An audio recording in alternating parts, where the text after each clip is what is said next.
მოგესალმებით, ეს თავისუფალი ხედვა, მე გიორგი გვიმრაძე გახლავართ, როგორც ალბათ უკვე ყველამ იცით, გუშინ გამოქვეყნდა წერილი ქართული ოცნების თავმჯდომარის ბიძინა ივანიშვილის, სადაც ის საუბრობს იმაზე, თუ რატომ ტოვებს პოლიტიკურ ასპარეზს, რატომ მიდის პოლიტიკიდან და როგორი არის მისი შეფასება განვლილი პერიოდისა და როგორ ხედავს ის მომავალს. ამ საკითხებზე სასაუბრო და განსაკუთრებით წასვლის მიზეზებზე განმარტებების გასაგებად ჩვენ დღეს ბიძინა ივანიშვილს ხვდებით, ბატონ ბიძინა, მოგესალმებით, ძალიან დიდი მადლობა, რომ ხართ ჩვენი გადაცემის სტუმარი და ჩვენი გადაცემის მასპინძელი ერთდროულად. ძალიან სასიამოვნო თქვენთან ყოფნა, მით უმეტეს იმ მდგომარეობაში, რასაც პანდემია ქვია და გვაქვს შესაძლებლობა, რომ გქონდეს ურთიერთობა. ვისაუბროთ და განსაკუთრებით მაშინ, როდესაც თქვენ განაცხადეთ, რომ უნდა წახვიდეთ პოლიტიკიდან, უნდა წახვიდეთ საჯარო სივრციდან. ამიტომა განსაკუთრებით სასიამოვნო, ჩემთან. არა, ამიტომა განსაკუთრებით საინტერესო. არა, რა თქმა უნდა, არა, ამიტომა განსაკუთრებით საინტერესო დღეს ეს შეხვედრა და ამ შესაძლებლობისთვისაც მადლობას გეუბნებით. კიდე ერთი მადლობა უნდა გითხრათ. ზოგადად დასავლურ რეალობაში, დასავლურ პოლიტიკურ კულტურაში მიიღებულია, რომ ადამიანი, რომელიც პოლიტიკიდან მიდის, ან ტოვებს რაღაც გარკვეულ სივრცეს, გარკვეულ საქმიანობას, მას მადლობას ეუბნებიან ხოლმე გაწეული საქმისთვის. ამისთვისაც მადლობა მინდა გითხრათ. მიუხედავად იმისა, თუ როგორ აფასებს ამ თქვენს გაწეულ შრომას, თქვენი ოპონენტი იქნება ეს თუ თქვენი მომხრე. მე მხოლოდ მადლობით შემოვიფარგლები ამ შემთხვევაში და კიდევ ერთი მადლობა იმ ქველმოქმედებისთვის, რომელიც ზოგადად ახასიათებს ბიძინა ივანიშვილის სახელს, ასე ვთქვა და უკავშირდება. დავასრულე მადლობების ნაწილი, გადავიდეთ უკვე კონკრეტულ საკითხებზე. უპირველეს ყოვლისა ცხადია მაყურებელმაც, მკითხველმაც იცის უკვე იმის გადაწყვეტილების შესახებ, რაც წასვლას ეხება, გულისხმობ იმ წერილს და შემდეგ უკვე ინტერვიუსაც, რომელიც ერთ-ერთ წერილობით გამოცემას მიეცით. და აქედან გამომდინარე პირდაპირ დავიწყებ საუბარს იმაზე, თქვენ წერილში ახსენეთ ასეთი ნაწილია წერილში, როდესაც საუბრობთ იმაზე, რომ გადადიხართ მდგომარეობაში, რომელიც თქვენთვის დამახასიათებელი იყო 2011 წლამდე. არ საუბრობთ მდგომარეობაზე, რომელიც რომელთაც ხასიათდებოდა 2018 წლამდე პერიოდი, ხო? ანუ განასხვავებთ ამ ორ მდგომარეობას ერთმანეთისგან. და აქედან გამომდინარე მინდა პირველი კითხვა დავსვა, რითი განსხვავდება ეს წასვლა 2013 წლის ბოლოს, 2014 წლის დასაწყისში განხორციელებული წასვლისგან? რა არის ამის რატომ 2011 წელს რატო უბრუნდებით? კი, აგიხსნით და შევეცდები რომ დაალაგებულად შევახსენო ტელემაყურებელსაც, რომელსაც მივესალმები ჩვენს ტელემაყურებელს და თქვენს 2011 წელს, როდესაც მოვედი პოლიტიკაში, მე განცხადება გავაკეთე. განცხადების არსი კარგად გასწოს, რომ ვიქნებოდი იმდენ ხანს, სანამ გავისტუმრებდი მოძალადე ხელისუფლებას და ამის შემდგომ მეც დავტოვებდი თანამდებობას, რომელიც მექნებოდა, ვთქვათ, ანგარიში იყო თავის დროზე ან პარლამენტის თავმჯდომარის პოსტს დავიკავებდი, როგორც პირველ განცხადებაში გავაკეთე, ან პრემიერ-მინისტრის პოსტს. მე რა თქმა უნდა, ჩემი დანაპირების შევასრულე და დანაპირების არსი იმაში მდგომარეობდა, რომ პოლიტიკა არ იყო ჩემთვის სასურველი და მე არ ვიცი, მე მგონი ჩემი ხელწერით ამ წლების განმავლობაში დავასაბუთე, რომ არ თვალთმახსოვდი და ნამდვილად არ არის ჩემთვის ეს სასურველი და საყვარელი პროფესია. მე მოვედი იზოლებით, იმიტომ რომ ჭირდებოდა ქვეყანას, იმიტომ რომ მოძალადეებს არ იყო საკმარისი ძალა რომ მორევოდნენ და ჩემი დახმარებაც დასჭირდა და ეს იყო ჩემი პოლიტიკაში მოსვლის არსი. და ამიტომაც ვაცხადებდი, რომ მოვალ მოძალადეებს გავუშვებდა წავალ, რომ მე პოლიტიკაში დარჩენი არა ვარ. მართლაც ისე გავაკეთე, როგორც თქვი, ერთი წლის შემდგომ პრემიერობიდან პრეზიდენტიც დაუმთავრდა თავისი ვადა, წავიდა და მეც გადავდექი, როგორც დავბერდი ჩვენ საზოგადოებას. თუ გაიხსენებთ კარგად და საზოგადოებასაც შევახსენებ, რომ ბევრი შეკითხვები იყო იმის ირგვლივ, რომ როგორ პოზიციას დავიჭერდი მე წასვლის შემდგომ, ვიტოვებდი თუ არა პასუხისმგებლობას გუნდზე და მე გამოკვეთილად ვამბობდი, რომ მე პასუხისმგებლობას ვიტოვებ არსებულ გუნდზე. მეორე მესამე ჩაკითხვაზე თავშივე არ პასუხობდი და არ ვამბობდი, რომ მე პოლიტიკაში დავბრუნდები, მე პასუხობდი, რომ ამის საჭიროება არ იქნება, მაგრამ მესამე ჩაკითხვაზე და უფრო გვიან მე აუცილებლად ვამბობდი, რომ თუ აუცილებელი გახდა მე პოლიტიკაში დავბრუნდები იმისთვის, რომ ეს რაც მივიღეთ, შედეგი ეს არ დავანგრიოთ და თავიდან ახალ უბედურებაში არ წავიდეთ. შესაბამისად პოზიცია ესეთი იყო, ამავდროულად მე ყოველგვარი გეგულწობის გარეშე ვამბობდი, რომ რა თქმა უნდა რჩევებს მივცევ გუნდს და დავეხმარები კიდეც. რასაც ვაკეთებდი და რასაც ვამბობდი, იმას ვაკეთებდი, საერთოდ ეს მიჩვევია, ოპონენტები ამას ვერ შეეგუნენ და სულ რაღაც რაღაცებს იგონებენ და რაღაცებს მობმას ცდილობენ და არაფერი ამით არ დამირღვევია, ესე ვთქვათ, როდესაც არაფორმალურში გადაიტანეს თუ გახსოვთ ეს და არაფორმალური მმართველობა, არც ერთ შემთხვევაში მასაც არ ეწოდებოდა არაფორმალური ჩემი აზრით, რამე თუ რჩევების მიცემა არავის არ აუგზავნავს თანაც გუნდისთვის და გუნდს მე ღიად ვეხმარებოდი და მხარს ვუჭერდი თუ გახსოვთ არჩევნების დროსაც მე სატელევიზიო გადაცემებში, ინტერვიუებში მონაწილეობდი, ვახასიათებდი, ვაქებდი შესახებს, კონკურენტებს ვაკრიტიკებდი და ესე შემდეგ. ძალიან აქტიური მხარდამჭერი ვიყავი ქართული ოცნების. და მქონდა ძალიან დიდი სურვილი, რომ გუნდი გაძლიერებულიყო, ის თამასა დაეჭირა, რაც ჩვენ დავაწესეთ და ამას მუდამ ვიმეორებდი, როდესაც მისვავდნენ კითხვებს, რომ აი თქვენ ზედმეტი გავლენა გააქვთ, თქვენ ანგარიშს გიწევენ იმაზე, მეც არაფორმულად მართავთ, მე მუდამ ვახსენებდი საზოგადოებას და დღესაც გავიხსენებდი, რომ ვამბობდი, მე მაქვს ჭარბინდობა საზოგადოების, ეს არის ჩემი ძირითადი კოზირი, სხვა რესურსი მე არანაირი არ გამარჩია, მე არ მყავს ჯარი, პოლიცია, როგორ უნდა მართო არაფორმალურად, არავითარი ბერკეტი ამის არ გამაჩნია. ის რაც გამაჩნია საზოგადოებისგან, საზოგადოებისვე სამსახურში მინდა ეს ჩავაყენო და მაქსიმალურად დავეხმარო და რა თქმა უნდა, მაკონტროლებელიც თუ გნებავთ, მე ესე ვასახებდი ჩემს თავს მაშინ, მე ვარ ხელისუფლების, რომ თუ ვინმე იმ თამაშის წესებს დაარღვევს, იქნება კორუფცია, იქნება გადაჭარბებული ძალის გამოყენება, ან რაღაც მსგავსი, რაც მიუღებელია ჩვენი ხელწერისთვის ქართული ოცნების, რომელიც დავაფუძნეთ, რა თქმა უნდა, მე ხმას ამოვიღებ. და რა თქმა უნდა, მე ანგარიშს მიწევს ხელისუფლება, მთავრობა. როდესაც მეკითხებოდნენ, რომ თქვენ დიდ ანგარიშს გიწევენ და აი მე ვთვლიდი და ვთვლი დღესაც, რომ ანგარიშს მიწევდნენ, რომ იცოდნენ, რომ არ გავჩერდებოდი და არ გავჩემდებოდი. აი, სწორედ ესე ვახასიათებდი მაშინდელს ჩემს პოზიციას, რომ მე ვიყავი მომართული, ვიყავი აქტიური დამხმარე და მხარდამჭერი ქართული ოცნების და მაკონტროლებელიც და მაკრიტიკებელიც თუ გნებავთ და არ მალავდი, რომ თუ რომელიმე ჩინოვნიკი ისე არ მოიქცევა, თქვათ, როგორც ჩვენს კონსტიტუციას, ჩვენს კანონმდებლობას, ჩვენს წარსულს და ისტორიას შეეფერება, რა თქმა უნდა, მე არ გავჩერდები და სწორედ ამას ვასაღებდი მე იმ არაფორმალურს, რასაც ეძახდნენ ოპონენტები დაჟინებით, რომ ეს არ არის არაფორმალური, ეს აბსოლუტურად ფორმალურია, მე ძალა მაქვს, მე მაქვს ეს ნდობა და ისევ საზოგადოების სამსახურში მყოფი, ისევ საზოგადოებას გავუწევ და დაუდგები და გავაკრიტიკებ ყოფილი გუნდის წევრებს. კი ბატონო. რა მოხდა დღეს და რა ხდება დღეს და რას ვაპირებ და რატო თქვი და შეგნებულად თქვი, რომ დაუბრუნდები 2011 წლამდე ჩემი ცხოვრების წესს. მე აღარ ვაპირებ კონსულტაციების მიცემას გუნდისთვის და გუნდის წევრებმა ძალიან კარგად იციან, დიდმა ნაწილმა, ლიდერების ნაწილმა, ნუ აი როგორ გითხრათ, რამდენიმე კომიტეტი ქონდა, რამდენიმე საგარეოს თემებზე ხვდებოდით პარტიაში, ეკონომიკური საბჭო და არა კომიტეტი უკაცრავად.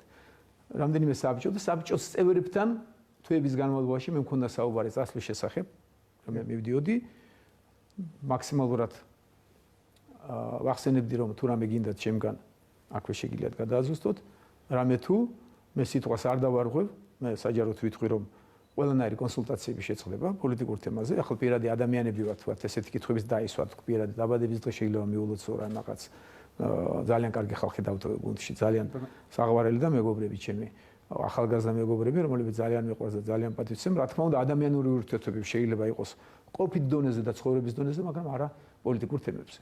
პოლიტიკურ თემებზე მათ ძალიან კარგად იციან და თვითონაც ამ შეასრულებენ, არც დამირეკავენ, არც ერთნაირი კრიტიკა ჩემგან არ მოხდება, არ მოხდება ჩემი საჯარო გამოსვლა. მე ეს როდესაც გავიხსენე 2011 წელი, მხედველობაში მქონდა, რომ მე საჯაროობას ვწვეთ. და ალბათ ბოლო ინტერვიუ იქნება თქვენთან.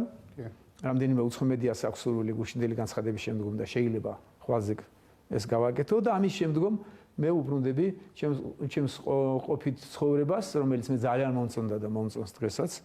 ესე იგი რა, რომ მე კონსულტაციებს არც ხარდამჭერი არ ვიქნები მე ქართული ოცნების, მაქსიმალური ჩემი მოქალაქეობრივი აქტიურობა იქნება არჩევნებზე მისვლა და იქ ჩემი პოზიციის დაფიქსირება და არამეტი ნებისმიერი მოქალაქის, არანაირი ინტერვიუ, არანაირი საჯარო განცხადება, არანაირი დარეკვა რომელიმე გუნდის წევრს, რომელიც ძალიან მიყვარს კიდევ ვიმეორებ და ძალიან დიდ პატივს სცემ და შენიშვნის მიცემა, რომ აი შენ ეს კარგად არ გააკეთე, ან არა გამოგივიდა და მე ეს რამდენჯერმე გამეორებული მაქვს გუნდთან, რომ არ დაელოდოთ და ნუ დაელოდებით ჩემგან შენიშვნებს, თქვენ იქნებით აბსოლუტურად ამხრივ თავისუფალი და პირიქითაც ნუ აკადრებთ თქვენ თავს და ნუ აკადრებთ რუნც მე, ნუ დამირაკებთ და ნუ მომცემთ თქვათ კონსულტაციებზე რჩევის შეკითხვებს.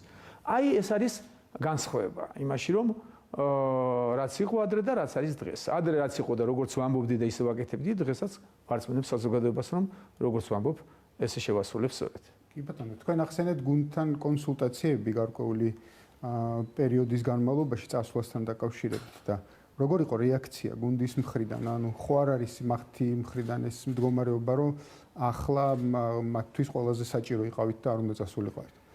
დიდი ხანია მე ამისთვის ვამზადებ გუნდს. თვეებია. წელიწადზე მეტი შეიძლება იყოს. დიდი ხანია ემზადებიან ამისთვის.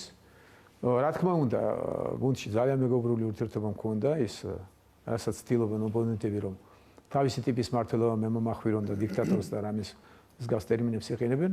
ჩემი მუშაობის მეთოდია მხოლოდ კამათი, brainstorming ინგლისურად მე არ მოყვარს სიტყვის გამოყენება, ქართული სინონიმი არ ვიცი.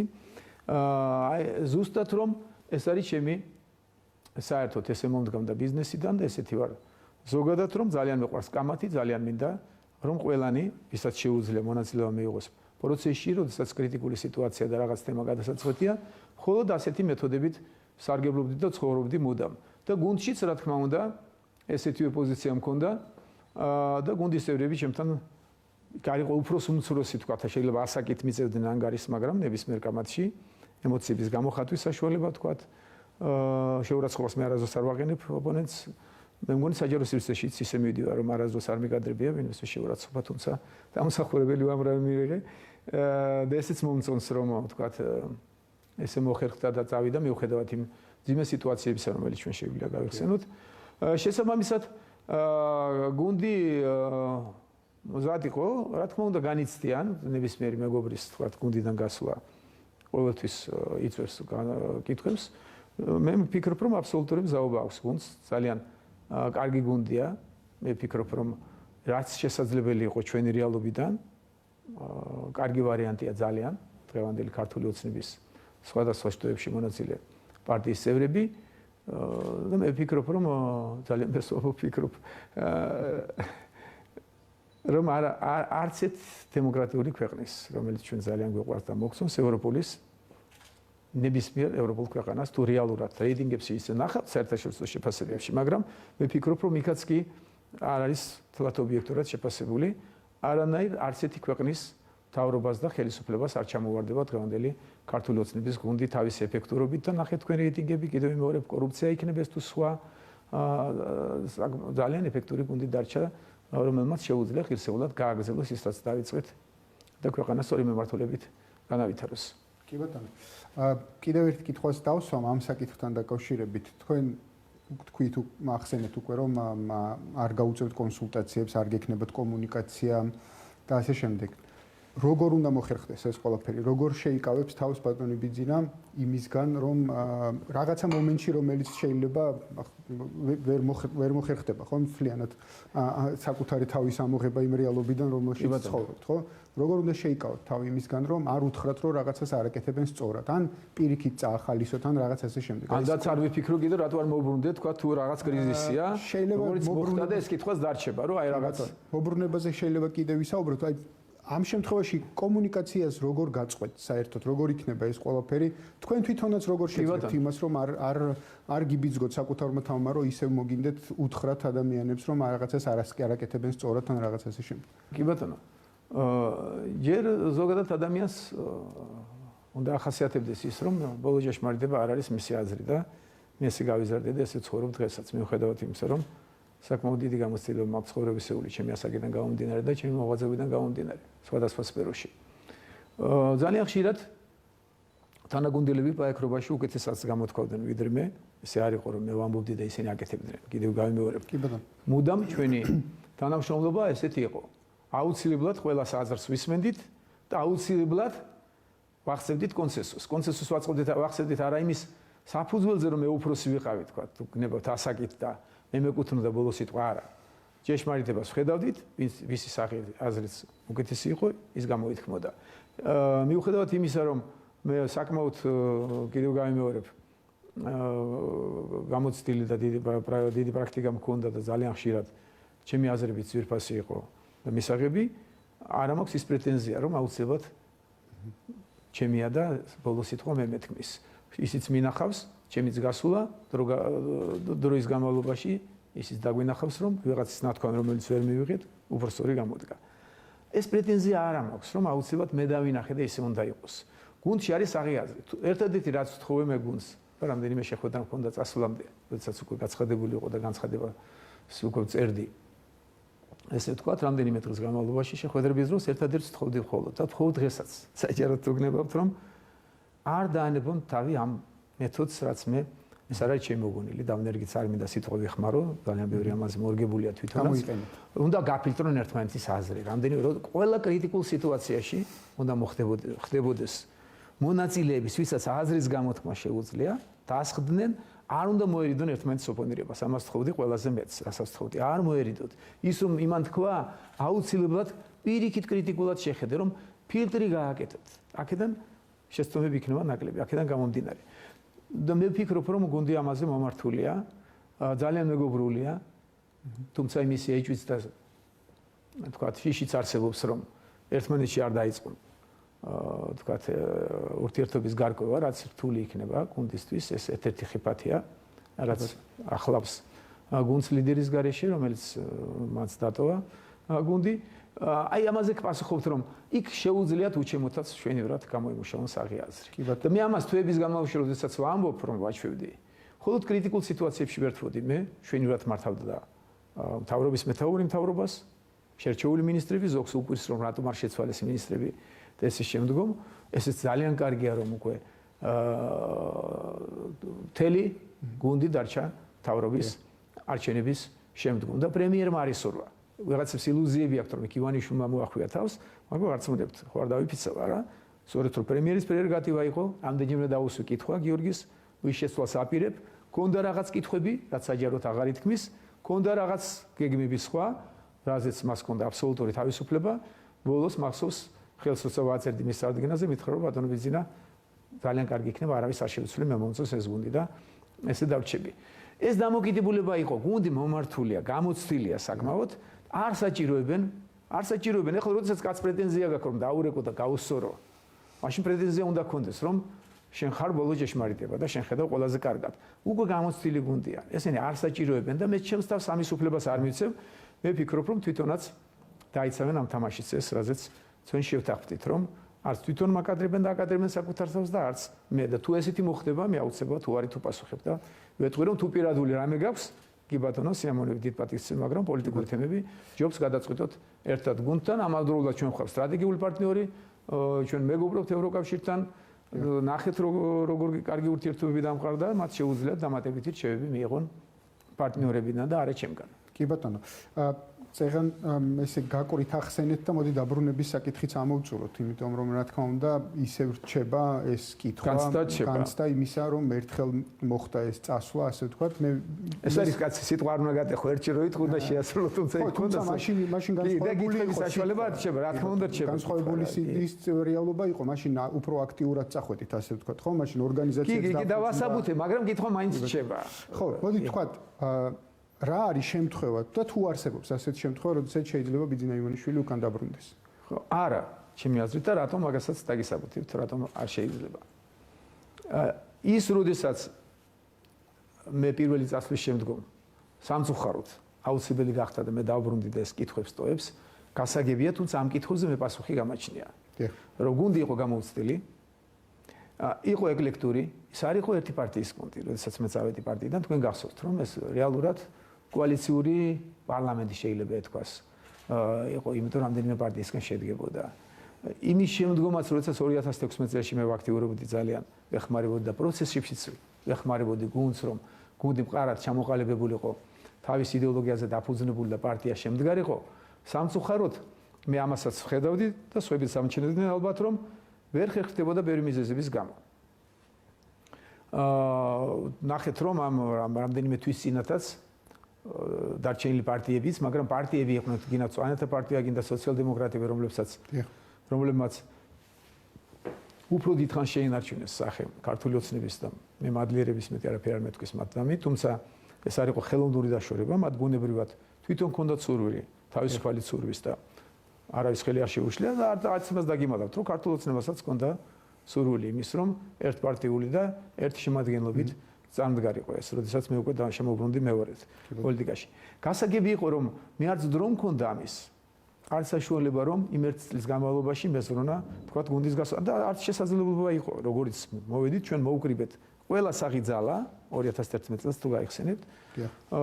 ვისაც კი თქვათ ხელი მოეკიდებოდა ესე რომ თქვათ, ბევრი წარმატებული იყო, ბევრი ნაკლებად წარმატებული და ესეთი პარტია დარჩა და რა თქმა უნდა პარტიის შექმნა და ჩამოყალიბება სამწუხაროდ ვერ მოხდა, რა თქმა უნდა ალბათ არ ვარგა, ვერ მოხერხდა და ვერ მოხდა რომ დროში პარტია შემდგარი იყო და ჩამოყალიბებული იყო, გაჩნდა ხიფათი და გაჩნდა ობიექტურად გაჩნდა ეს ხიფათი რომ პარტიას რასაც ქართული ოცნება ერქვა, შეიძლება და ის დაშლილიყო და ეს ხიფათი იყო ძალიან რეალური. მე მიზეზებზე ვსაუბრობ. მიზეზები ქონდა რომ პარტია არ იყო შემდგარი. მე შემოუბრუნდი და 2 წელიწადზე მეტია ამ მიმართულებით გუნდთან ერთად მე ჩემს გამოცდილებას ვახმარდი და აბსოლუტურად განსხვავებული გუნდია დღეს ქართული ოცნება.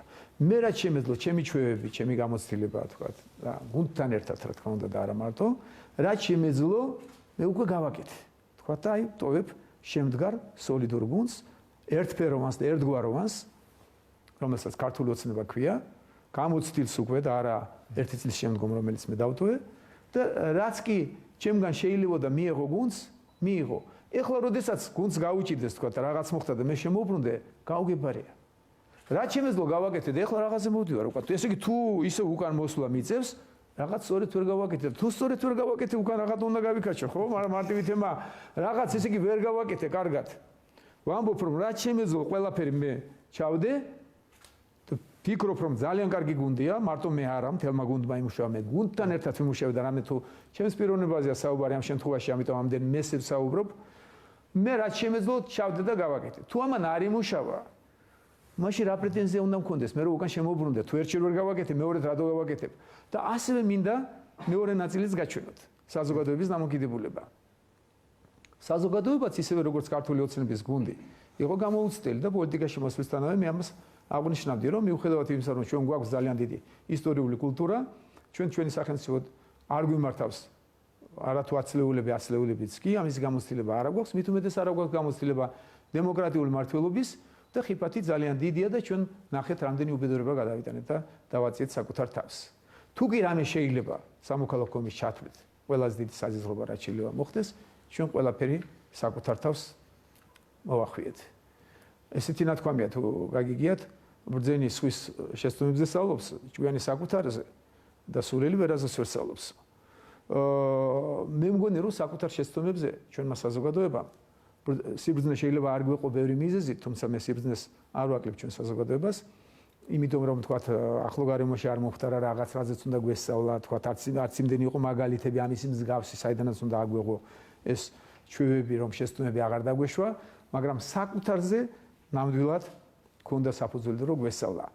ჩვენ გამოუცდელობით კიდევ ვიმეორებ, ყველანაირ უბედურება დავაციეთ საკუთარ სახელმწიფოს.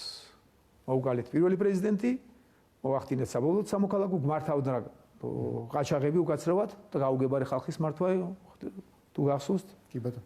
საძმოთ იმართებოდა ქვეყანა, იმის შემდგომ სამოქალაქო ომი მოახერხეთ. თუ რამე უბედურება, მართლაც ყველაფერი დავაციეთ თავს და ეს საფუძველია იმის, რომ ხალხმა ისწავლა ჩემი აზრით. და საბოლოოს მივიღეთ ყველაზე დიდი გამოცდა, ნაციონალური მოძრაობა. ყველაზე დიდი კატასტროფა სწორედ მას რომ იმუნიტეტი დაგვისუსტა, სწორედ მაშინ მოგვადლა ყველაზე დიდი რესურსი და ყველაზე დიდი უბედურებას დააწია საზოგადოებას და ისე ძალადობდა უკვე საკუთარ ხალხზე. ეს იყო ჩემი მოსვლის მიზეზიც, რომ ვეღარ ვერევოდით.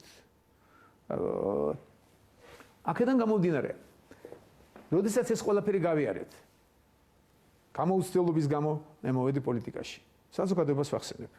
8 წლის განმავლობაში ჩვენ მოახერხეთ და შევაჩერეთ დაღმასვლა, უკან სვლა.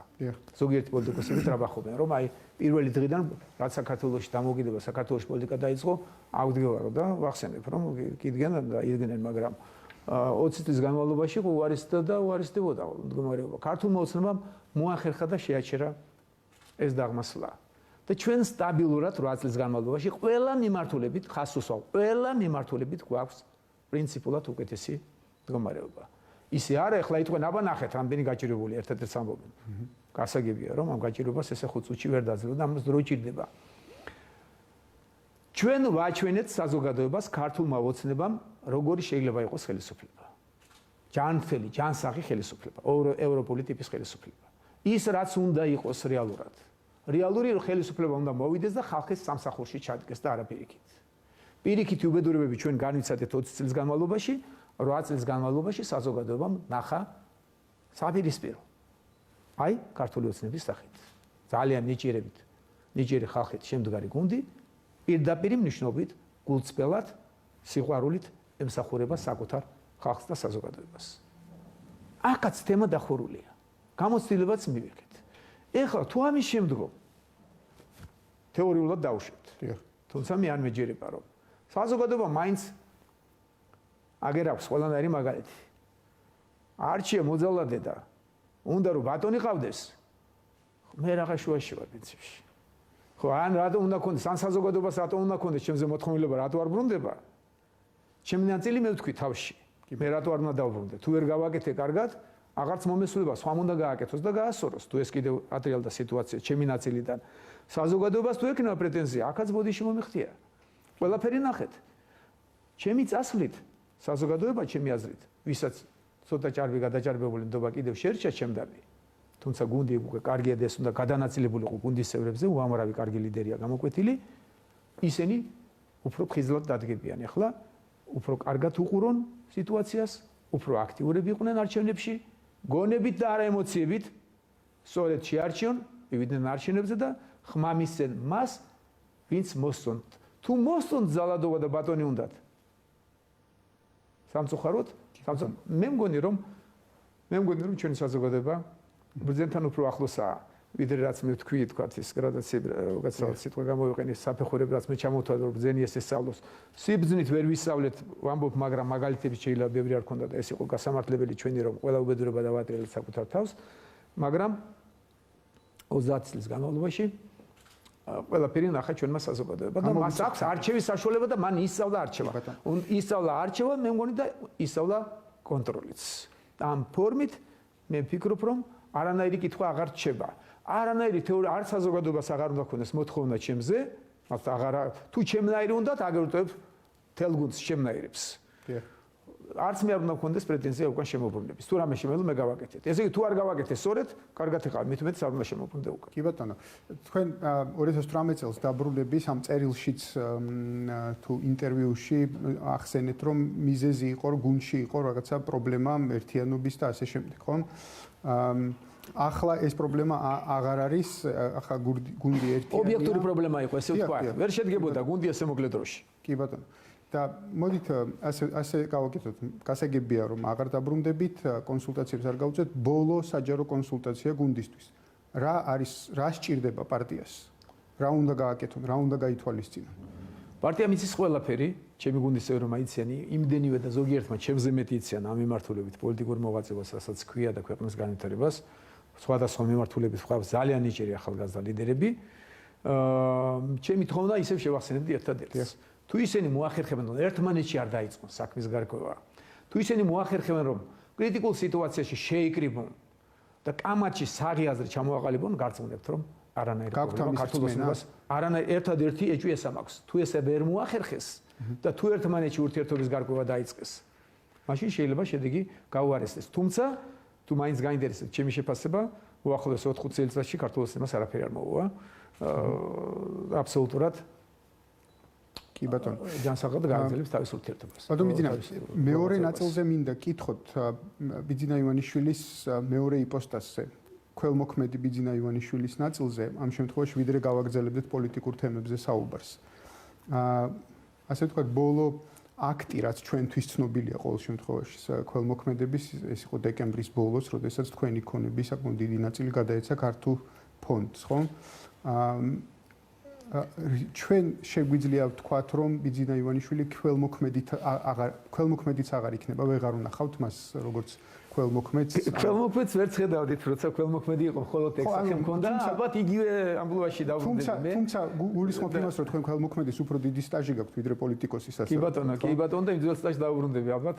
და ოპონენტებიც ამას ამეუბნებიან, მახსენებენ, ის გამოდიოდა და ის აკეთოს დავით დაანებოსო და ხარჯოსო და ქვეყანა ჩვენ მიხედავთ. ის გითხომდა და თუ მთელ ქონებას აძლევთ უკვე ან და ამ მართვაშიც აღარ ჩაერევით, ხო, ქართულ ფონდის მართვაშიც აღარ ჩაერევით.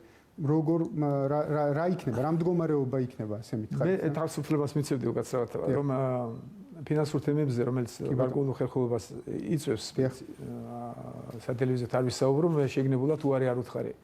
გიორგი შევაშიძეს თქვენს ეხნიან და ამერიკა და საგაზეთო მერჩია და ერთ კაცს ვესაუბრე და მაქსიმალურად იქ ჩამოვაყალიბე ჩემი სოფხედველობა ამ თემასთან დაკავშირებით. და ამიტომ ფინანსური ნაწილი ზე ნუ თუ არ ჩამეკითხებით კარგი იქნება და გასაგებია ალბათ გესმის რომ გარკვეულ ხელხულობას იწვევს საჯარო თამაზე საუბარი. მაგრამ პოლიტიკურ ნაწილს, პოლიტიკურ ქველმოქმედებას, რომელიც ისევ გიორგის მიგნებულია და ტერმინებიც გამოიყენა ჩემს ინტერვიუში თუ ნახეთ. კი ბატონო. ქველმოქმედებასთან დაკავშირებით. აი ამ ნაწილზე გიგავშერდებოდი და აქაც ჩემი გუნდის წევრებს შევახსენებდი, ძალიან არ მომწონს, როდესაც ოპონენტებთან ჩემი დაცვის სურვილი აქვს რომელიმე გუნდის წევრს და ეკითხებიან და დაანგრია ქვეყანა დაწვა, გადაწვა საქართველოს და რაღაც და ამ დროს იშველიებენ, რომ აი სამაგიეროდ აგერ ეკლესია აშენა და ფული დახარჯა. ხო, ეს არის ძალიან სუსტი, ეს დაცვა არ არის ჩემი, ეს არის პირიქით დათური სამსახური და აქაც შევახსენებდი გუნდის წევრებს არაფერი არ ჭირს ჩემს პოლიტიკურ მოღვაწეობას იმისა, რომ სხვა მეთოდებით პირიქით, სხვა მეთოდებით დავიცვათ და იგივე ქველმოქმედებით, ფინანსური დანახარჯებით დავიცვათ ჩემი პოლიტიკური ნაწილი, რაც მე პოლიტიკაში მოვედი. პირიქით მე საჯარო თქვი და კიდე გავიმეორებ საგაზეთო ინტერვიუშიც თქვი, რომ ყველაზე დიდი ქველმოქმედება ჩემი აზრით რაც გამიკეთებია, სწორედ ეს არის ჩემი პოლიტიკაში მოსვლა. არა ზედმეტი თქვა და დაგროვილი ფულის ხარჯვა მომიწია, არამედ პირდაპირ მნიშვნელობით ჩემი სიცოცხლის რისკი და ჩემი ოჯახის წევრების სიცოცხლის რისკი დავდე სასწორზე და მე ვთვლი რომ ვაჩვენე ყველაფერი თუ კი შეიძლება ადამიანმა აჩვენოს თუ ვინმე შეფასების უნარი აქვს აბსოლუტურად ვაჩვენე მენეჯმენტში ნიჭიერება და გამოცდილება მახსოვს და გავიხსენებ ვინც დამფრთხნე ყოფილი გამოცდილი პოლიტიკოსები როგორ მაწვებოდნენ რომ აბა საჯარო დავიწყოთ გამოსვლები და მიტინგები და ძლივს ვაჩერებდი სიტუაციას სანამ ჩემებურად არ გადავალაგე და სწორედ გადავალაგე მახსოვს რომ აიანს არ მეშვებოდნენ მრჩეველები მყავდა კიდე რომლებიც დღესაც იჩიმებენ რაღაც იციან თქვა თვითონ მიხვდებიან ალბათ რომ აი ეს გამოიყვანე და აბა ქუჩა და ქუჩა და რო არ მომეშვენ მახსოვს ბორჯომში გავიშვი სათხართ ყველაზე მაგრად შევაგროვე ეს თქვა ყოფილი პარტიის პარტიული თანაგუნდელები რამდენიმე პარტია იყო გუნდისები და აი ბორჯომში ვარ ყველაზე მაგრად ოღონდ არ გეწყინოთ მეთქი დაცვას გაგაყოლებთ ჩემსას რომ კაც გაგაყოლებთ რომ დავინახო რა რამდენ ხალხს მოაგროვებთ თქო აბა როგორ ფიქრობთ ამდენი მოაგროვეს ერთხელს რო და 10 კაცი ვერ მოაგროვეს და რო დაღამდა აი მე 25 კაცამდე ავიდა ხალხს იმდენად დაშინებული იყო ხალხი აბა ნახეთ როგორი ხელისუფლება ხავდა თვითონ შიშრები რა თქმა უნდა და აი ძალას სახელმწიფო სტრუქტურებს იყენებდნენ ხალხი როგორი დაშინებული იყო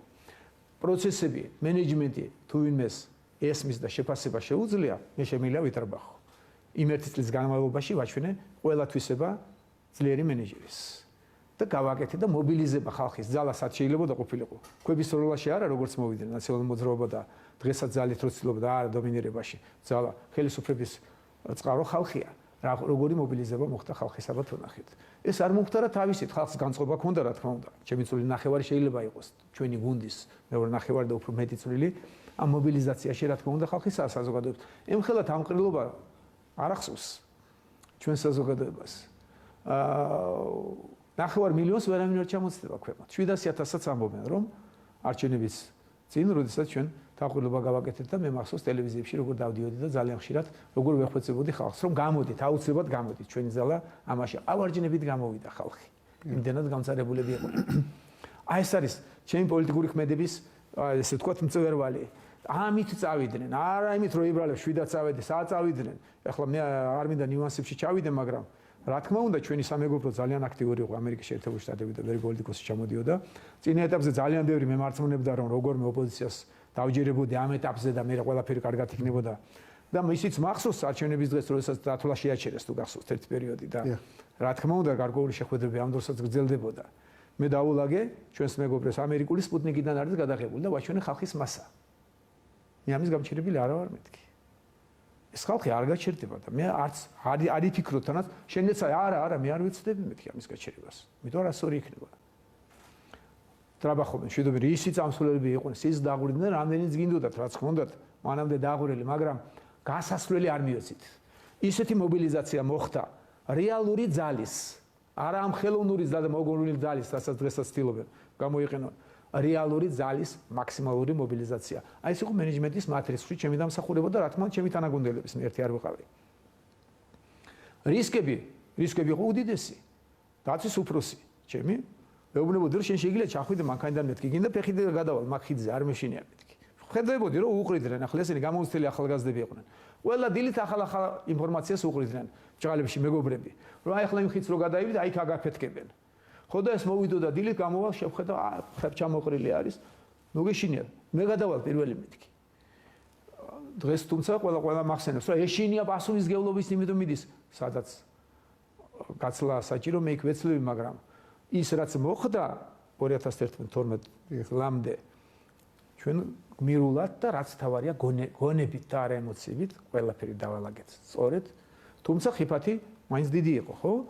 მაინც დიდი იყო ხიფათი, ვინც იცის მათი ხელწერა და მაშინდელი მდგომარეობა ეს შიშარა ხალხი. ეს არის შიშარა ხალხით ჩამოყალიბებული გუნდი.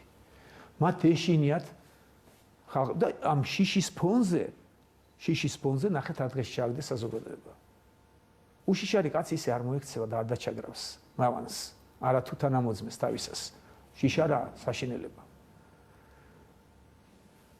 აი ამას მე ვეძახი რომ თუ ქველმოქმედება გამიკეთებია ყველაზე მეტი გამიკეთებია, იმიტომ რომ ჭარბენაგროები ფული არ მეხარჯავს მარტო რასაც მე ჭარბთულს ვეძახი, ჭარბქონებას ჩემი ხალხისთვის, არამედ ჩემი სიცოცხლე გადავდე პირდაპირ მნიშვნელობით და რაც თავარია სიცოცხლეს არავის არ დავაზიანებინე და აი ამით ვამაყობ სწორედ რომ ძალიან კარგი მენეჯმენტი ჩავატარე და ძალიან ღირსეულად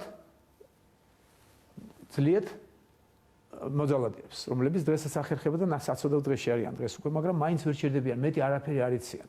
მაგრამ ვერაფრით ვერ ჩერდებიან და რეალური ნიღაბი მოიხსნეს თლიანად და აი ნახეთ რა დღეშიც არიან. და რაღაც ქველმოქმედება შევეხეთ, მე ვისარგებლებ შემთხვევით და არ შემიძლია მადლობა არ გადავხადო დავით ხიდაშვილს. რომელიც ახლა თუ ქველმოქმედებას მე თქვენს კოლეგასთან როდესაც გქონდა ინტერვიუ, იქაც შევახსენე რომ არ არის აუცილებელი დიდი ფული და დიდი ძალის ხმობა იმისთვის. ყველა ადამიანშია ქველმოქმედის დამხმარის გამოწვევა და ყველაც აკეთებს და ახერხებს ამას და მახსოვს რომ მოხუცებულს თუ გადაიყვან გადასასვლელზე, მიუხედავად იმისა გეჩქარება, ეს უკვე დიდ სიამოვნებას განიჭებს. დათო ხიდაშელი, რომელმაც აი ეს რუკები მოიპოვა, თუ გაგიგიათ ალბათ დავით ხიდაშელი. და მე ვიცი მეტი რამ როგორი საშუალებებით მოიპოვა მან ეს რუკები სხვადასხვა ქვეყნებიდან, საკუთარი კაპიტალით საკმაოდ ბევრი დახარჯა და იმის იქითაც ქვეყანას საკმაოდ ბევრს ახმარს. ეს კაცი ჩემთვის თუ კი ვინმესთან შემიძლია თქვა, ვინმე შეუძლია და აქვს რაღაც იმის განცდა რომ რამე განსაკუთრებული გავაკეთე, არანაკლები ქველმოქმედია ჩემზე და არანაკლები პატრიოტი და არანაკლები დამსახურება ქვეყნის წინაშე. მის ყველა ქმედებას მე აბსოლუტურად გმირობად ვთვლი. ნიუანსები შეიძლება თვითონ იტყვის სატელევიზიო თუ მოუნდება და როგორც იყო, მაგრამ რაც მან გაუკეთა ქვეყანას, მე ვთვლი რომ ეს არის ჭეშმარიტი გმირობა.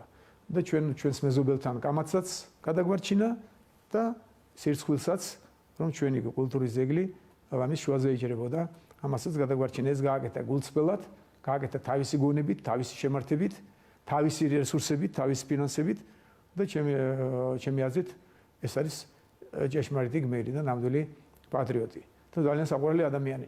მე პირადად თუ ამრავი მადლობა გადავუხადე მას და მომეცი ახლა საშუალება ვისარგებლე და საჯაროთაც სულ თვლი რომ ალი მიმყვება მეთქი მანკაცის და საჯაროთაც მინდა რომ საზოგადოებამ გაიგოს რომ ეს არის ჭეშმარიტად დიდი კაცი და დიდი პიროვნება. კი ბატონო, მოდით დაუბრუნდებით თქვენს წერილს და გუნდს და პარტიას. თქვენ იქ ახსენეთ წერილში ახსენებთ რომ თქვენი ოცნება იხილოთ დრო, როდესაც ასე ვთქვათ, ეს სიტყვები იყო, რამდენადაც მახსოვს, ოცნება იყო გამოყენებული, როდესაც ქართული ოცნება გადავა ოპოზიციაში.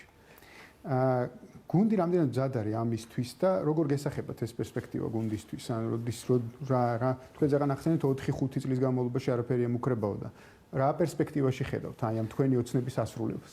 კარგია, გუნდის წევრებმა ალბათ ვერ დამისვეს და არ დამისვეს ეკითხვა და შეიძლება ძალიან ბევრს აქვს და შეიძლება ბევრსაც არ მოეწონა. რაც გულისხმობდი იმას, რომ ჩემი აზრით იმდენად მომწიფდა ქართული საზოგადოება და იმდენად გამოცდილება, იმდენი გამოცდილება მიიღო, შეიძლება სიმწიფე სიტყვა არ ვარ გამასაც გამოიკიდებიან ოპონენტები. იმდახლა გამოცდილება მიიღო და იმდენად დაბრძენდა ჯობებს სიტყვა რომ უკაცრავად კარაკუცა პარტიებით აღარ ჩაანაცვლებს ქართულ ოცნებას. მე მხედველობაში მქონდა ის რომ მათზე ნიჭიერი პარტია გაჩნდეს, ვინც ეშმარიტად ქვეყანაზე ზრუნვით იქნება დაკავებული. რომ მოიტანს საკუთარ რესურსს პირველ რიგში გონებრივ რესურსს აჩვენებს გუნდურობას და აჩვენებს რომ ქართულ ოცნებაზე უფრო გამჭრიახია და უფრო სწორი მიმართულებით შეიძლება განავითაროს ჩვენი ქვეყანა. დღევანდელი ოპოზიცია ნახეთ, აბა თუ იცით რა უნდათ დამატებით. ერთადერთი უნდათ ქართულ ოცნებას ფეხები მოატეხონ. ამ კრიტიკის იქით თანაც დაუსაბუთებელი უარგუმენტო არა კონსტრუქციულობა პირველ რიგში. ოპონენტმა უნდა გაკრიტიკოს ეს ამისთვისაა. შენ თუ გაქვს იმუნიტეტი და ხარ ძლიერი, იმ კრიტიკას იყენებ საშენოდ და ასწორებ. ოპონენტს და ოპოზიციას აქვს უდიდესი როლი. უდიდესი როლი აქვს, თუ ეს როლი სწორად არ შესრულდა, ვერც პარტია განვითარდება თვითონ მისი ოპონენტისა და ქვეყანასაც დააკლდება. მე ვგულისხმობ, რომ რა თქმა უნდა, დრო თავისას იზავს. რა თქმა უნდა, უფრო ნიჭიერი ხალხით დაკომპლექტებული ახალი ძალა გაჩნდება და ამას აჩვენებს საზოგადოებას, რომ უფრო კარგად და უფრო დალაგებულად, უფრო მწყობრად, უფრო გააზრებულად შეუძლია ქვეყანას სწორი მიმართულებით ატაროს.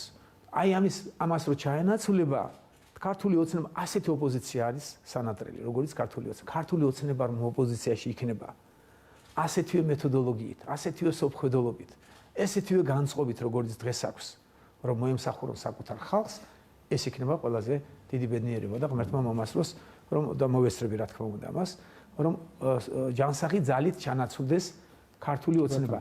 და ოპონენტიც რომ ესეთი ჯანსაღი იქნება და ოპოზიციაც იქნება ესეთი ჯანსაღი, რა თქმა უნდა ქვეყანა გაცილებით სწრაფად მოხდება ქვეყნის განვითარება. დღევანდელი ოპოზიცია რეალურად ოპონენტის როლს ასრულებს შეიძლება 1-2%-ით, იმიტომ რომ ყვირის და აწვება ეს არის. სხვა დანარჩენი რო გზების ძიებაში მათზე უკეთესი აჩვენოს, ქართულ მოცემებმა დაიწყოს იმის განვითარება თვითონაც გადახედვა რაღაც მიმართულების, ეს არ ხდება თორე, ჩემზე კარგად თქვენ ხედავთ. დღევანდელ ოპოზიციას აკლია კონსტრუქციულობა, არ აქვს არგუმენტები და ამიტომაც მთლიანად ჩავიდა სიცრუეში. მათ არ აქვთ იმის ნიჭი, რომ უკეთესი გზები მოძებნონ და გადაასრონ ქართულ ოცნებას. ამით ქვეყნის განვითარება დაჩქარდება. არა. მათი ნიჭია რომ მარტო იცრუონ, რასაც აკეთებენ ეს აი თეთრზე ამობენ შავია ეს არ ვარგა. ვეღარ ახერხებენ თემატურ კრიტიკას. ვერც ეკონომიკას ირჩევენ, ვერც საგარეოს ირჩევენ, ვერც მიმართულებას, ვერც კორუფციაზე საუბრობენ. ვეღარც პოლიციაზე საუბრობენ, იმიტომ რომ ყველაფერია გაცილებით უკეთესი რაც იყო მათთვის და მათ მეტი არ იციან, კიდევ უკეთესი არ იციან მათ. აი ეს არის პრობლემა, აი ეს არის ჩემი ოცნებაც, რომ ქართულ ოცნებაზე ნიჭიერმა დაიჭიროს ხელისუფლების სადავეები და ქართული ოცნება დღევანდელი რაც არის, ამის მსგავსი ნიჭით დარჩეს ოპონენტის როლში. გარწმუნებთ რომ საქართველოს განვითარების ტემპი გაცილებით დიდი იქნება მიდოდეს. ბატონო, თქვენ ახლაც ახსენებთ ეს დესტრუქციული ოპოზიცია და წერილშიც საკმაოდ ხრცლად საუბრობთ დესტრუქციული ოპოზიციაზე, როგორც არ აქვს გიორგი, კაც არ შეუძლია, მაგრამ საოცარი ხო არ ჩერდებიან. არ შეგია, თანაც ნახეს, მე აი რა კარგი მაგალითი მოგიყვანეთ, რომ თუ არ გამომივიდა და თუ ეს ამან არ იმუშავა, რაც მე დავტოვე, რა პრეტენზია უნდა გქონდეს უკან შემოbrunების. ყველაფერი დაანგრიეს, კიდევ აქეთი კაჩებიან, ნუ ჩვენ უნდა ვიყოთ. კი ბატონო. და სწორედ აქედან გამომდინარე მინდა გითხოთ, როდესაც ოპოზიცია ისეთია როგორიც არის, მართველი გუნდი ისეთია როგორიც არის, არ ჩანს ამ წუთას ყოველ შემთხვევაში არ ჩანს მისი ჩამნაცვლებელი, მათ შორის თქვენი შეფასებით და არა მხოლოდ თქვენი შეფასებით, რომ ამ საზოგადოებამაც ეგრე შეაფასა, ასე რომ ვთქვათ, ხო? მისი ჩამნაცვლებელი საზოგადოებისთვისაც დღეს არ არსებობს. ამ რეალობაში როგორ გესახებათ იმ პოლიტიკური რეალობის დეესკალაცია, რომელიც დღეს გვაქვს ახლო მომავალში და როგორ გესახებათ გრძელვადიან პერსპექტივაში ეს კონსტრუქციული პროცესი ოპონირების, როგორ შეიძლება ეს ყველაფერი გაჩნდეს? რამ შეიძლება ამას ხელი შეუწყოს? ის რაც ჩვენს განწყობებს აქვს სურვილი, ესე არ მოხდება, რომ უეცრად გავიღვიძებთ და რაღაც ახალი მივიღეთ, ეს არ მოხდება. ევოლუცია და არა რევოლუცია. თეორიულად არ მოყავს რევოლუცია არანაირი. ევოლუციურად უნდა განვითარდეს საზოგადოება, ეს პროცესი ხდება ახლა ზუსტად. მახსოვს კაი რაღაც გამახსენდა, რომ ამათგან ახლა თქვა ჩვენი ოპონენტებისგან უეცრად რაღაც საუკეთესოს ვერ მივიღებთ. ოპონენტების ძირითადი ნაწილი ყავს ფედერალში 90%, თუმცა ახალი ძალების გაჩნდნენ და სამწუხაროდ რატომღაც მათ ხელწერას ირჩევენ ისინიც. ხედავენ არ გაყალბებულ, არა გაყალბებულ, აქ ჩარჩენ ყველანი ვერაფრით აქედან ვერ ამოდიან. ამათგან უეცრად რაღაც განსხვავებულ პროდუქტს ვერ მივიღებთ, მაგრამ საზოგადოებისთვის ეს კარგია. საქმისთვის თუ ეს ძალიან გახანგრძლივდა, რა თქმა უნდა, კარგი არ არის. ჯობს მალე გაჯანსაღდეს ოპოზიცია.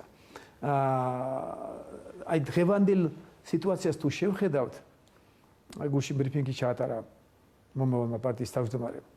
ძალიან ნიჭიერი კაცი ირაკლი კობახიძემ. და იქ განაცხადა, რომ თებერვალში დაიწყება უკვე კომისიის ჩამოყალიბება და მოხდება გადათვლა. რაზეც ჰქონდათ პრეტენზია. ამბობდნენ, რომ გაყალბდა.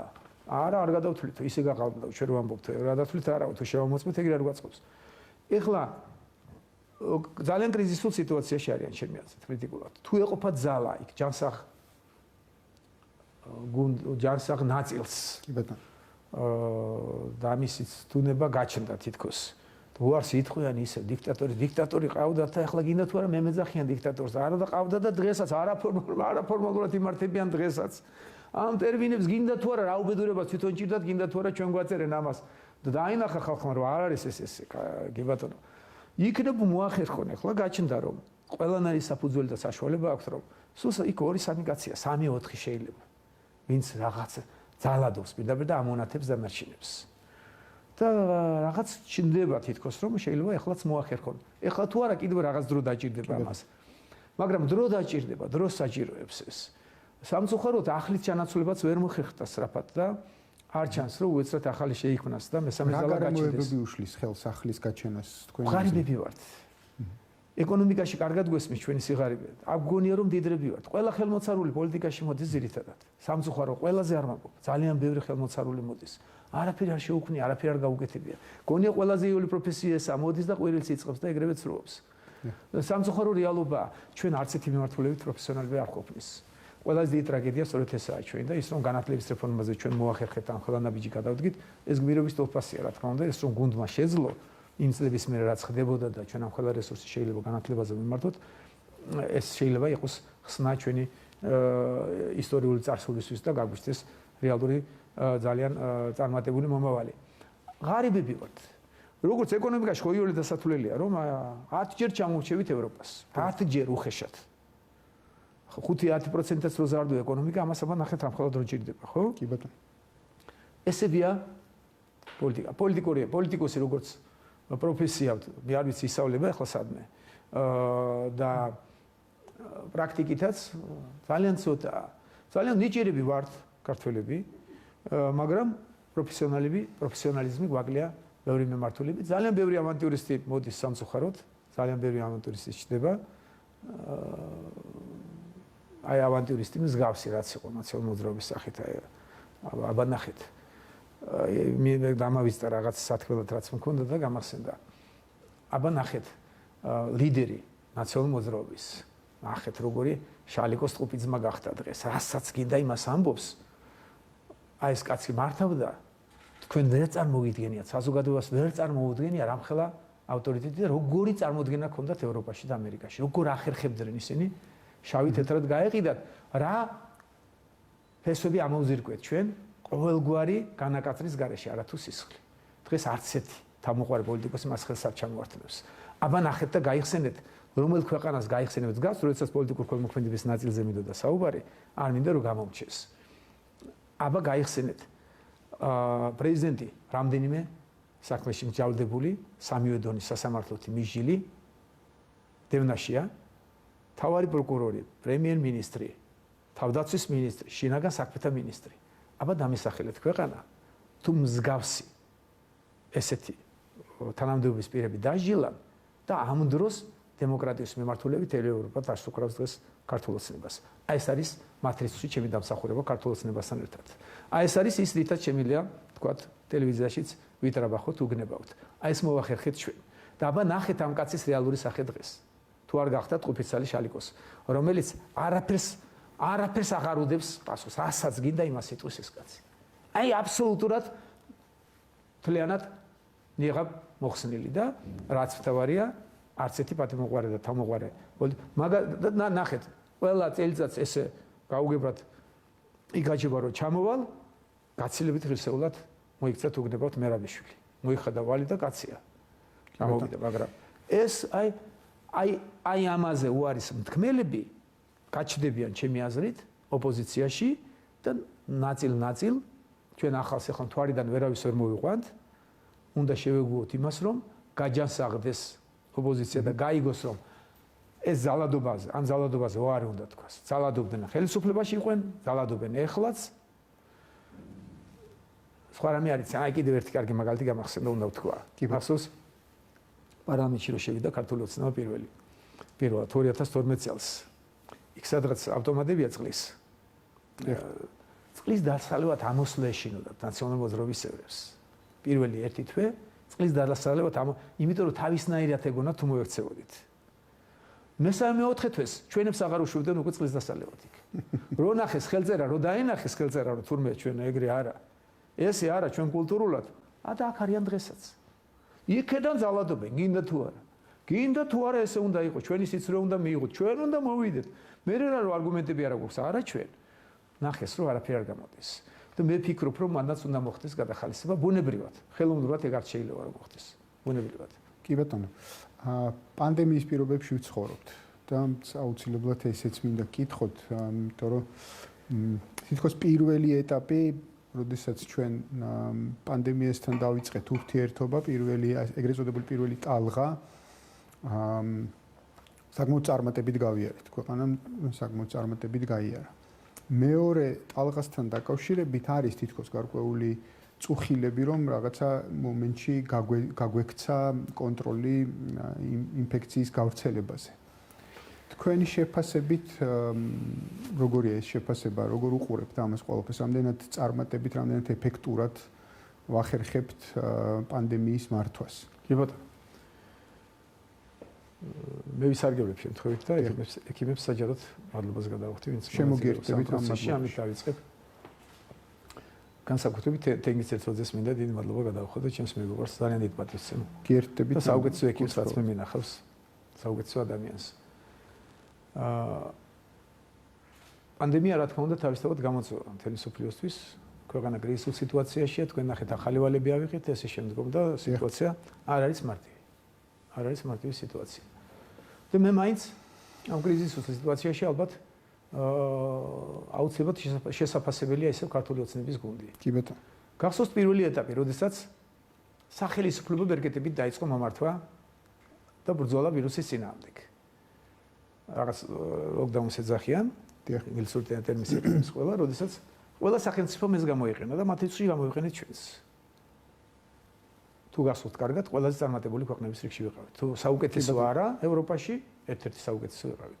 იმის შემდგომ გახსოვთ ილუზია და გამონათქვამებიც, რომ ოპონენტები უკვე წამოვიდნენ, რომ ჩვენ ლამის ქართველებს ისეთი იმუნიტეტი გვაქვს, რომ ეს არ დაგვემართება და არ გვემართება და ხელისუფლება არაფერ შუაში არა. ზოგადად ევროპამაც ეს გამკაცრებები მოხსნა და ამ ფონზე მით უმეტეს ჩვენ აღარ შეგვეძლო გაგვერძელებინა ამ ფორმით მართვა და პროცესი მიუშვით. ოპოზიციამაც იქ იბაშკაცა, გახსოვთ ძალიან წაეხმარა ამ პროცესების გართულებას, შეგრებები რომელიც არ უნდა გაეკეთებიათ, გააკეთა. შედეგმაც არ დააყოვნდა.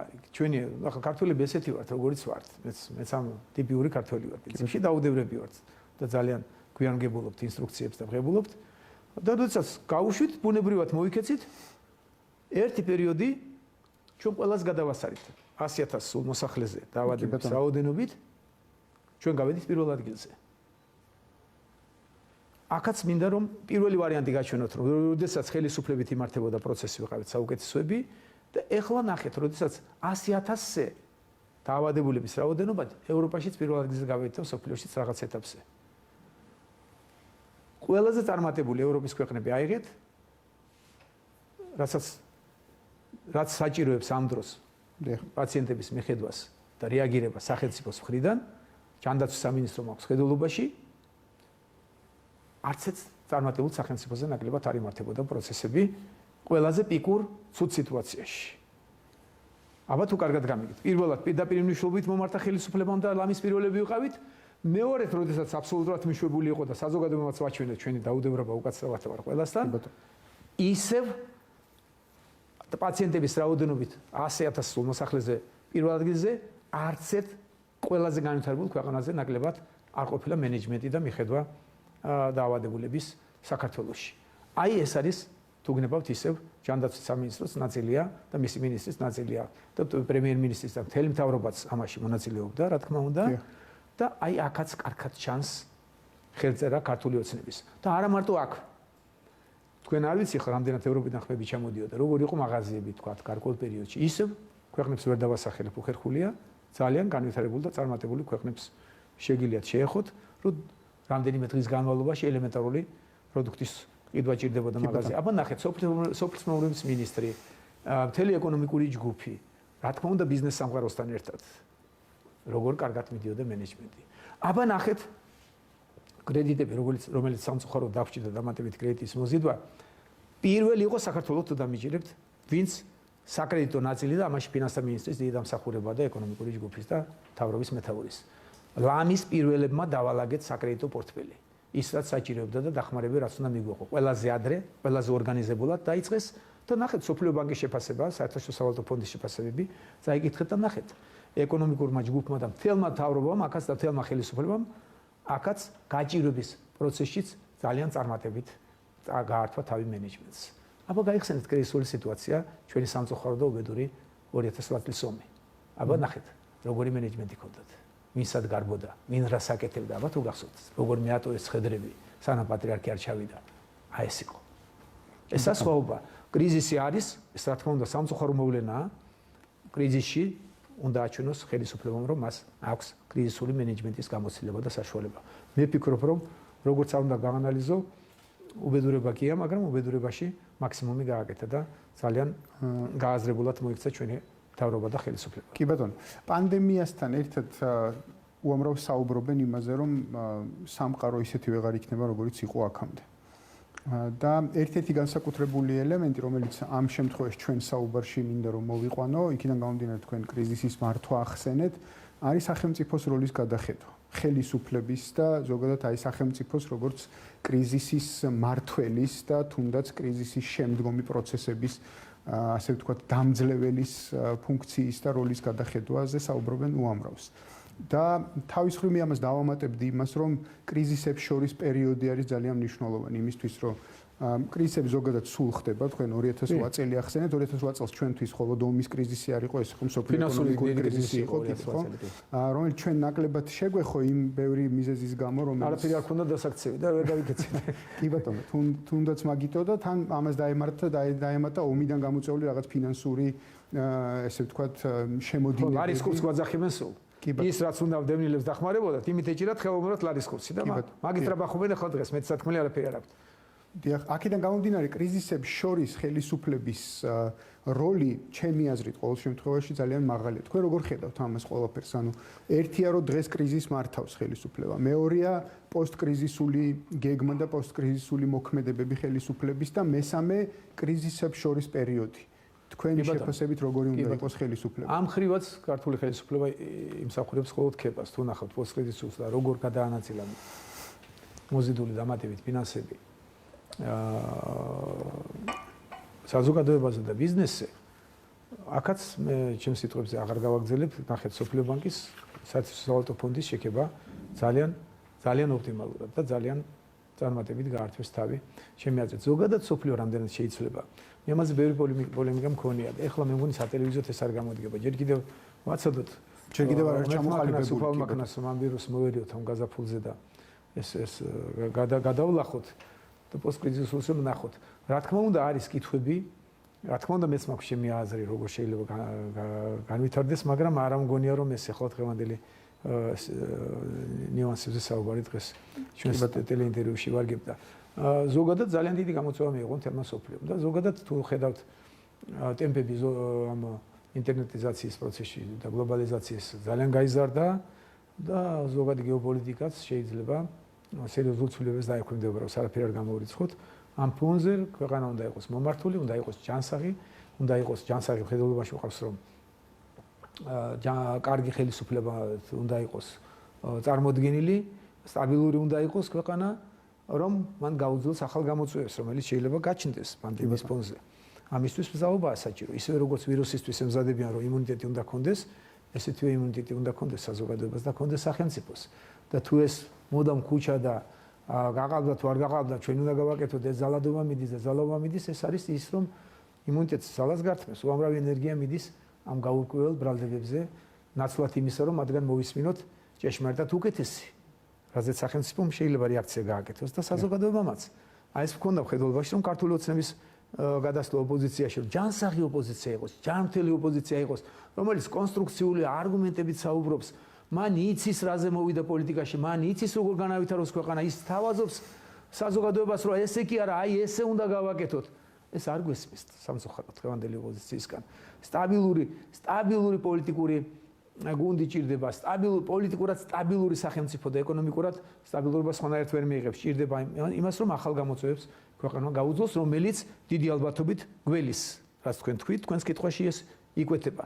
როგორი იქნება ეს გამოწვევები? მოდით ამაზე ახლა დღეს შეიძლება ჩვენ მარტო არგუმენტოთ რაღაც ის გავაკეთოთ, მინიშნებები და აქსიომებით ვისაუბროთ, რაზეც არ დავხარჯოთ ალბათ დრო ჩვენ. კი ბატონო, პანელმძილი, კიდევ ერთი საკითხია, რომელიც აუცილებლად მინდა რომ განვიხილოთ. თქვენს პოლიტიკაში მოსვლას და შემდეგ 2014 წლიდან დაწყებულ საქმიანობას უკავშირდება ერთი მნიშვნელოვანი თარიღი, 2030 წელი. 2030. ასე ვთქვათ, ხო? იქ იყო გარკვეული მოცემულობა, გარკვეული, ასე ვთქვათ, ხედვა იმისა, რომ როგორი იქნება ქვეყანა 2030 წელს. დღევანდელი პერსპექტივიდან 2020 წელს, 2020 წლის პერსპექტივიდან, 2021 წლის პერსპექტივიდან უпростоრად. რა შეიცვალა ამ გეგმაში, რა შეიცვალა ამ ხედვაში და საბედნიეროდ არაფერი. ხო, აი როგორი იქნება? და მithumetes როგორი იქნება ეს ყველაფერი უთქვენოთ? უჩემოთაც საბედნიეროდ არაფერი არ შეიძლება ჩემი აზრით, იმდენად კარგი გუნდი ჩამოყალიბდა და ახალგაზრდები წამოვიდნენ კიდევ უფრო ნიჭიერები და იმედი მაქვს, რომ ახალ წლებზე აღაწევთ ახალ უბედურებას. დიდი იმედი მაქვს ამის.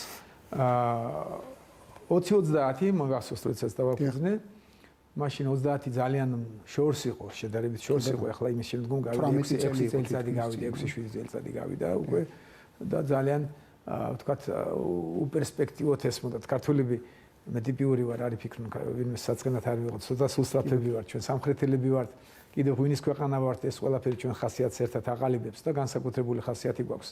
ზოგჯერ კარგია, ზოგჯერ მძიმეა ეს ხასიათი, თუ იმას სულ კოორდინაციას არ გაუკეთებ. აქედან გამომდინარე, მაშინ ვერ ვამოვდი გაბედულად და ეხლა შეიძლება თქვა, აგერ 10 წელიწადი დარჩა და 9-21-ში ვართ ეხლა ჩვენ და შეგვიძლია თქვა, რომ რაღაც 9 წლის შემდგომ 24-ში ჩვენ განაცხადი შევიტანთ ევროკავშირის წევრობაზე და ძალიან დიდი ალბათობით ჩვენ ამ სტრატეგიას გავაგრძელებთ და ეს სტაბილურად განვითარდებით, ჩვენ შეგვიძლია გავხდეთ ყველაზე განვითარებული და საინტერესო დემოკრატიული ქვეყნების ოჯახში მივიდეთ, სადაც ჩვენი ადგილია. ეს არის ჩვენი ოჯახი და ჩვენი ოჯახის წევრობა დავიბრუნოთ ისტორიულად. ამავდროულად დღეს ჩვენ ყველა სტანდარტით ნატოს საჭიროებს, იცით კარგად, ნატოს სჭირდება დემოკრატიული ინსტიტუტები გარკვეულ ფონზე, სჭირდება ფინანსური, სჭირდება ჯარის რაღაც დონე, 2%-საც კი ვიხდით. ჩვენ ყველა ნატოს სტანდარტებს რაც სჭირდება დღეს და გუშინაც ჩვენ ამას ჩემი აზრით ვაკმაყოფილებდით. თუ გნებავთ ნატოს წევრი ქვეყნების დიდი ნაწილი ევროპაშიც იმ 2%-საც არიხდიან საერთო სასაქონლო პროდუქციიდან. ჩვენ ამასაც კი ღარიბი ქვეყანა, ამასაც კი ვიცავთ. ჩვენ დღეს თავისუფლად ვაკმაყოფილებთ ჩემი გადმოსახედიდან ნატოს სტანდარტებს. მაგრამ ისევ ნაციონალური მოძრაობის 2008 წლის გაუაზრებელი, როგორ ვთქვათ, აი მოღალატეობრივი პირდაპირ მნიშვნელობით არა, მაგრამ რაც გააკეთეს, არა თუ ვერ აირიდეს ყველაზე დიდი უბედურება და სისულელე რაც შეიძლება და გააკეთებინა ხელისუფლებას, ყველაფერი კი გააკეთეს და ეს პროცესიც დღეს პარტნიორებსაც უჭირთ საუბარი, ჩვენს გვიჭირთ საუბარი, არის ესეთ მდგომარეობაში. მაშინ როდესაც კიდევ ვიმეორებ, დღესაც ვაგვახვილებთ ჩვენ ამ სტანდარტებს 2008 წლის ნაციონალური მოძრაობის ხელისუფლების ქმედებამ ბევრი კითხვები გააჩინა, ესე რომ ვთქვათ მარტივად. დროს დაველოდოთ, გადავხედოთ, ჩვენ გვყავს სტრატეგიული პარტნიორი, გვყავს ევროპელი მეგობრები, გვყავს გამოკვეთილად და გვაქვს გამოკვეთილი მხარდაჭერა, ჩვენ ყველაფერი უნდა გავაკეთოთ იმისთვის, რომ ქვეყანა სტაბილური იყოს. პოლიტიკურად პირველი. თუ პოლიტიკური სტაბილურობა არა, იქ ვერაფერი ვერ კეთდება. თუ პოლიტიკური რყევებია, რასაც მუდმივად ცდილობენ ახლა. აი გორმე ეს აჩვენა, რომ აქ არაფერი არ გაკეთდეს. რასაც აკეთებენ, ამას ცდილობენ. ეს არ არის ოპონირება. ოპონირება სხვა რამეა. ჩვენ მაინც მოვახერხებთ და დარწმუნებული ვარ, მომავალშიც მოვახერხებთ შევინარჩუნებთ სტაბილურობას და საქართველოს გახდება ყველაზე დემოკრატიული და ყველაზე წარმატებული ქვეყნების ოჯახის წევრი და ერთი ოჯახის წევრი. არც ისე შორსაა 30 წელი. 20 წელში განაცხადს შევიტანთ ევროკავშირის წევრობაზე. ძალიან დიდი ალბათობით თუ რამე ახალი უბედურება არ დავაწიეთ საკუთარ თავს და სტაბილურად განვითარდით, რის იმედი ძალიან დიდია. ჩვენ 30 წლამდე მოვახერხებთ და ვიქნებით ყველაზე საინტერესო ოჯახის წევრი. თუმცა იქ ეკონომიკურად ჩვენ ვერ ვიქნებით ყველაზე მდიდრებში, ვიქნებით ალბათ ბოლოში, მაგრამ უკვე სხვა საშუალებები იხსნება და რო ვიცი ქართველი ადამიანის საქართველოს მოქალაქის გამჭირეხობა, მე ვფიქრობ, რომ იქ კიდევ რაღაც ძალიან მოკლე დროში ჩვენს ქვეყანასაც ისეთივე წარმატებულს გავხდით, როგორც წარმატებული ევროპის ქვეყნებია. კი ბატონო, საუბრის ბოლოს ერთი კითხვა მიტრიალებს თავში და უნდა დაგისვათ ეს კითხვა აუცილებლად. Ქიდან გამომდინარე, რაზეც ვისაუბრეთ პრინციპში, ხომ, იმ სირთულეებზე ვისაუბრეთ გარკვეული თვალსაზრისით, პანდემიით გამოწვეული სირთულე იქნება ეს თუ ეკონომიკური და სოციალური სირთულეები, რომელიც ჯერ კიდევ დასაძლევია 2030 ვახსენეთ, რომელიც აქეთკენ გვიბიძგებს და ასე შემდეგ, ხომ? და ასევე დესტრუქციული ოპოზიციის არსებობას. უამრავი სირთულეა, რომელიც წინაშეც მართველი გუნდი რჩება. ჩავთვალოთ ეს თქვენს ასე ვთქვათ, ბოლო საჯარო კონსულტაცია გუნდისთვის. ნეგატიური გამოცდილება ბიძინა ივანიშვილის. რა არის ის, რასაც ისი არ გააკეთებდით ამ ხნის განმავლობაში გაკეთებულთაგან, როგორც გააკეთეთ იმისთვის, რომ სხვა შედეგი დამდგარიყო და როგორ აფასებთ აი ამ პერიოდს კრიტიკული თვალით, ესე რომ ვთქვათ, ბიძინა ივანიშვილის კრიტიკული თვალი განვლილი პერიოდის, რას შეცვლიდით, ასე ვთქვათ, რისი გათვალისწინებას ურჩევდით გუნდს წარსულიდან? საბედნიეროდ უხეში შეცდომა არ დაგვიშვია. იმიტომ რომ მიმართულება სწორი ქონდა, გულწრფელები ვიყავით და შესაბამისად გულწრფელად როდესაც გიყვარს და გულწრფელად აკეთებ, ხშირად გუნდში ვიმეორებს, პირისკარიც კი ზურგიდან მოგიბრუნდება და გეხმარება. და სხვათაშორის ამ ხრივ ვერ დავიჩივლებ, რომ რაღაც უხეში შეცდომა. შეიძლება საკადრო შეცდომები რაღაც ქონდა პოლიტიკური არჩევნების დროს. არასწორ პიროვნებზე გავაკეთეთ, მაგრამ ამანაც დიდად ვერ დააზარალ და ვერ შეაფერხა განვითარების პროცესი. მე თვითონ ძალიან მიყვარს ახლა წვიმანებში რო ჩავიდე, ბევრს დავასახელებ, მაგრამ ზოგადად მე ვფიქრობ, რომ სტრატეგია სწორი იყო. ჩემმა გუნდმა, რომელიც ძალიან მიყვარს და საოცრად დიდი იმედი მაქვს, რომ ესენი სწორი მემართულებით წაიყვანեն ჩვენს ქვეყანას. ისევ და ისევ ერთს ურჩევდი, რომ კამათში მოდის ჭეშმარიტება. არ მოერიდონ ერთმანეთის ოპონირებას. შიდა გუნდში მაქსიმალურად უნდა მოხარშონ ყველა პრობლემა, ყველა კრიტიკული და ყველა კრიზისული სიტუაცია მაქსიმალურად ყველა აზრი უნდა მოისმინონ, შიგნით აზრის მოსმენის საშუალება უნდა მისცენ. აი ეს გამოცდილება აკლიათ ცოტა, ერთმანეთს ერიდებიან, ხათრი აქვთ, პატივისცემა აქვთ და გონიათ, რომ აი მან რო თქვა, იმის აპირისპირო არ უნდა თქვა. მე რაც შემეძლო ეს აუხსენე, რომ თუ ამას გააკეთებენ, ძალიან ნიჭიერი ხალხია გუნდში დარჩენილი. გამოცდილებაც საკმაოდ დიდი აქვთ ახლა ლიდერებს, მე შეგნებულად არ ვასახელებ გვარებს, რომ ბევრი ჩამოთვლა მომიწევს. მე ვფიქრობ, რომ ამან გადამარჩინა მე უხეში შეცდომებისგან, რომ ეს მიყვარს პრაქტიკულად, ძალიან მიყვარს პოლემიკა და ყველასგან მინდა აზრის მიღება, საღი აზრის ძიებაში ვხარჯავ დიდ დროს, თუ იგივეს გააგრძელებს გუნდი, დასავლური იქნება უხეში შეცდომებისგან. თუმცა საქმეს ვინც აკეთებს, მას აუცილებლად გადაცდომები აქვს. თავარია უხეში დიდი შეცდომები არ დაუშვათ და ქვეყანა არ დავაზარალოთ. ცხადია. როგორც ახსენეთ, დასაწყისში ეს სავარაუდოდ არის ბოლო ინტერვიუ, ასე ვთქვათ, განსაკუთრებით პოლიტიკოსის რანგში. შესაძლოა რამე სხვა საკითხი. არა, სხვა რანგში არ ვაპირებ. კიდევ ვიმეორებ, შესაძლებელია უცხოურ გამოცემასთან უცხოურ გამოცემასთან ხვალზე მომიწიოს და ამით დასრულდება. აქედან გამომდინარე მინდა ჩემი კონკრეტული კითხვის გარეშე რა დაგჭირთ სათქმელი. ალბათ არაფერი, მე მინდა წარმატება უსურვო ჩვენს ქვეყანას და თვითონ მის მოქალაქეს. დიდი მადლობა, მეც მინდა წარმატება გისურვო. თქვენი გაცნობა მინდოდა გაგიცანით ძალიან წარმატებული. განსასიამოვნო თქვენი გაცნობა ჩემთვისაც და წარმატებებია ძალიან. მადლობ შეფასებისთვისაც. წარმატებებს და ჯანმრთელობას გისურვებთ. დიდი მადლობა თქვენს ასევე. დაგემშვიდობებით, ამით ჩვენი გადაცემა დასრულებულია. მშვიდობიან ღამეს და ჯანმრთელობას გისურვებთ.